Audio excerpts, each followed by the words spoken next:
Okay, this is Coach Selby here, stretch expert. Just wanted to check in again, exploring more about why do I have knee pain. These pictures are really good examples of how people stand. One of the things you need to really be aware of is how are you standing when you stand? You know, are you on your heels? Are you on the inside of your foot, on the outside of your foot? How are you standing? Because that's going to dictate how you run, and then how you run, it's going to basically affect. It's going to affect your knees. It's going to affect how your body responds. So let's look.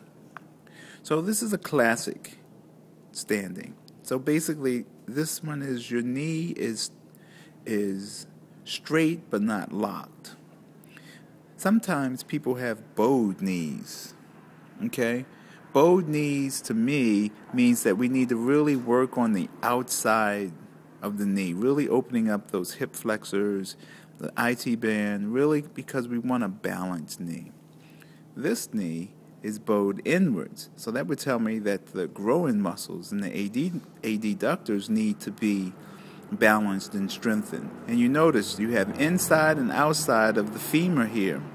So both of those muscles need to be balanced. And this is just a classic no-no. We really never want to lock our knees, because if you lock your knee, it adds stress to the joint. And our goal is not to put stress on the joint at all. It's to work with the joint, not against it. So let's look deeper into the quadriceps. So the quadriceps, if you see, they attach to the hip, and then they come down and they attach below the knee. Okay? So you have a below the knee attachment. It's called, oh goodness, I'm having a brain fart here. Patellar tuberosity. So the patella attaches below the knee. All the rest of the quads all merge into that.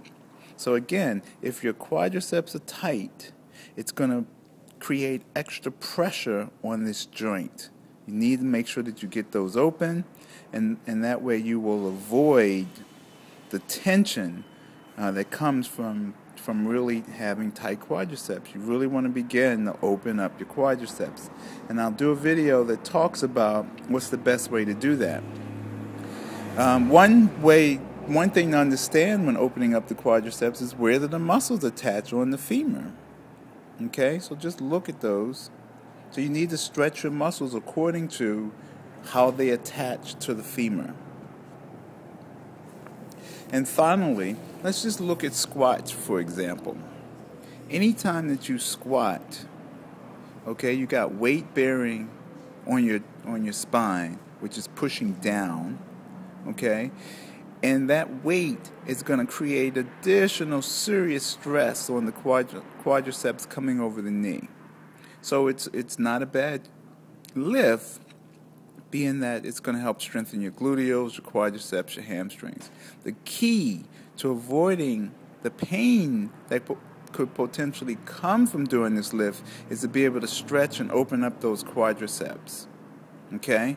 So let's review briefly. We talked about opening up the hamstrings because they attach below the knee. Now we're focusing in on the quadriceps because they also attach below the knee. So the next video I'll talk briefly about what's the most effective way to stretch your quadriceps. These are the 3 phases of squats. Alright, so this is Coach Selby checking out. Make sure that you really get in there and open up your quadriceps because it's really important in order to avoid knee pain. Later.